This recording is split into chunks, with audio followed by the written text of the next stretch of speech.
The original spill at the hospital, which was a #2 heating fuel, was sometime between 86 and 88. And estimates at that time put the spill amount at approximately 160,000 gallons into the subsurface. And those numbers are metered out if you take the EPA guidelines for the behavior of hydrocarbons over the last 25, 30 years, they have recovered 80,000 gallons.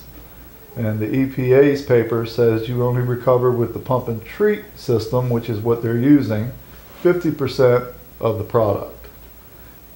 If you take that 80% and assume it's 50% of all the product, you're still left with that original estimate of 160,000 gallons. So we still have 80,000 gallons of oil in the ground on that site. When it was purchased about 3 or 4 years ago, all of a sudden the recovery amount started going down.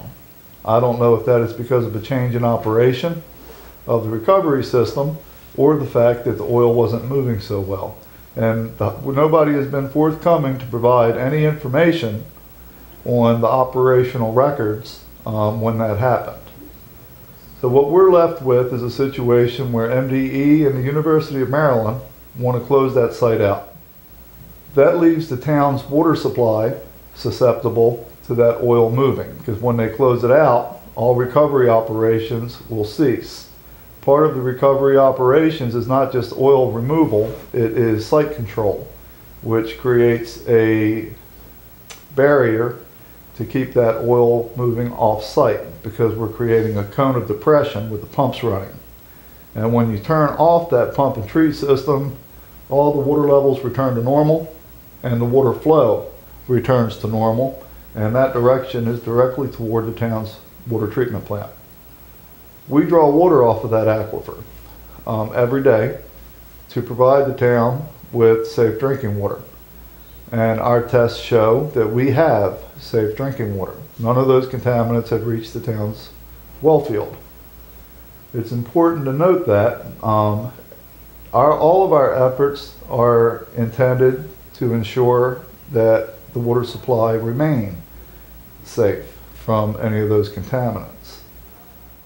The hospital has tried different things to try to remediate this and get it closed out.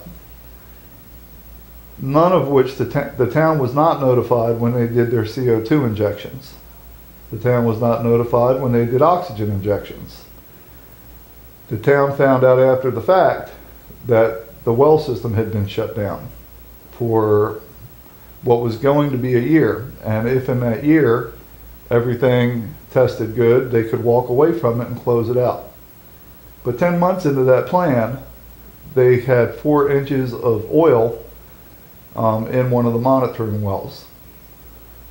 So that 4 inches of water existed at least in a localized area, not just in the monitoring well, but in a localized area around that monitoring well. So we know that oil is still present. We know that oil is still able to move on the site. And the hospital did another effort on removing some of that oil, or a pilot study into a new method on how to remove that oil.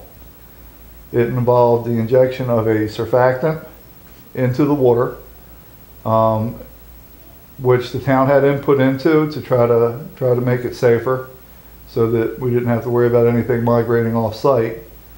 So they pumped the surfactant into the ground to free the oil and make it more mobile, with the intention that was stated of recovering more product. That was done. The results, I think, were limited. We did not see a large mass recovery of oil, but it did show that the surfactant was at least partially effective in removing some of that oil. So now the plan is to proceed with that in all of the most contaminated monitoring wells and recovery wells. The problem with that is it does not clean the entire subsurface. It cleans the monitoring wells and the area around those monitoring wells. It does not clean the entire spill site as a whole.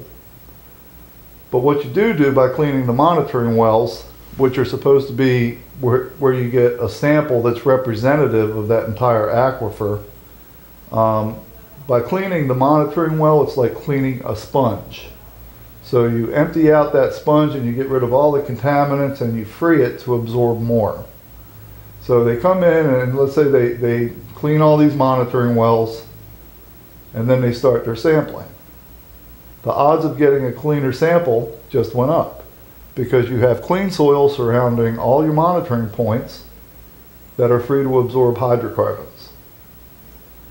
So it is entirely possible that this effort would go on for a year and those results would come back good because you cleaned the sponge.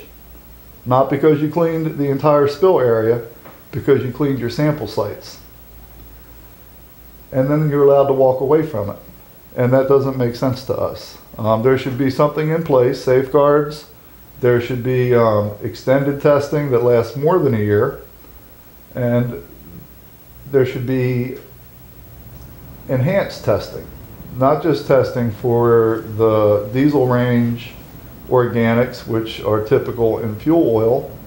There should be gasoline range organics, which was typical until last month when the hospital said they wanted to stop testing for them. And the problem with stopping testing for gasoline range organics is that they've been detected on the site. And they are very mobile. They are more mobile than the oil that's in the ground. It doesn't take a lot of a contaminant and to shut down a well. But more importantly, we don't want any of it at any level in the town's drinking water. And our efforts are targeted to make sure that that does not happen. Now, one of the big problems is MDE, their position on this is a complicated one because they're dealing with a sister agency in the University of Maryland. But as far as the cleanup and MDE is there to safeguard. To my knowledge, their primary responsibility is to safeguard that drinking water system. It is not to do anything else. And the method that they've chose to do that, I think, is ambiguous. It doesn't meet the science test. To say that there's 80,000 gallons in the ground, but we are going to allow 100 of it to be recovered using this Ivy-Sol approach and clean the monitoring wells, but then we're going to walk away from it, I don't think is responsible. That oil is in the ground. If somebody were to go there tomorrow at an adjacent site that is in line with the water plant and spill 500 gallons into the ground, it would be a major environmental issue. And it would mobilize a lot of people to make sure that that 500 gallons of oil was cleaned up and it didn't get toward, yet we have 80,000 gallons in the ground and those same efforts aren't being taken.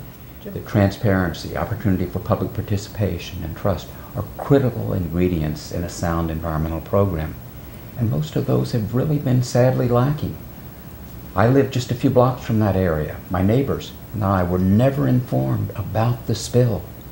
The hospital representatives thought they had a private agreement that they didn't need to disclose. That agreement was so private that MDE didn't even know about it.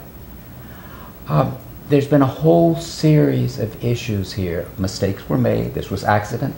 Nobody's saying this was malicious. But we're coming upon a time where one more mistake can be catastrophic. If this is closed down prematurely, the town could be faced with a cost possibly $20 million or more to have to replace that well field. And we're told that every other location around town would be more expensive to operate than our current wells. So somehow we need to assure the public that if this recovery is not complete, and we recognize you're never going to get all of the oil out, but we've got to assure the public that this hydraulic curtain, this pump and treat system will continue to prevent this from migrating. In the past, we were told, oh, it couldn't possibly go past Brown Street. Well, sure enough, it went past Brown Street. Oh, it couldn't possibly affect our wells. Well, the town has already had to close out one well, and the hospital never reimbursed the citizens for the cost of that well. We've never been reimbursed for the cost of the additional monitoring or the legal expenses. So I think one of the critical elements is people to say, all right, in order to assure that this is done, that we need either to continue that pump and treat, which I would prefer, or some form of a bond that assures that if another mistake is made, that the hospital is brought right back into this and we restore this. There needs to be a reopener clause. It will be catastrophic if somebody, after a few months of testing, simply says, okay, goodbye, we've stopped pumping, no need to do any more. Chestertown people will be left holding the bag, and higher taxes in terms of higher costs, and I think potentially even in terms of opportunity for resale of their homes. Who's going to buy a house in this town if you can't trust the water? I would ask that for the people in Chestertown and anyone else that is concerned about this issue, we need your participation. We need you to be involved. We need you to come to the public meetings. When we have a public meeting about this issue and only 4 or 5 people show up, it makes MDE and all the other responsible parties think that there's not a level of concern. And we need to make sure that they know there is a level of concern. You can write letters, excuse me. You can write letters to your elected officials, all of them for the state of Maryland, to let them know about your concerns. In Chestertown, in these shallow wells, we have had the advantage of an excellent source of drinking water that is free of contaminants. It has been very cheap to provide safe drinking water, as everyone should know, because we have the lowest water and sewer rates in the state of Maryland. If this contamination moves and it contaminates that shallow well field, there will be a significant increase unnecessarily in the cost of water, because we will have to procure it by going 10 times deeper into the ground and pumping it 10 times further. And it's going to have iron in it, which the shallow wells don't have, and that's going to have to be treated. So the costs for treating an alternative water source are significant. So we need to protect this source of water for the town by all means available to us, and make sure that everyone knows that we realize that this is a precious resource for the town.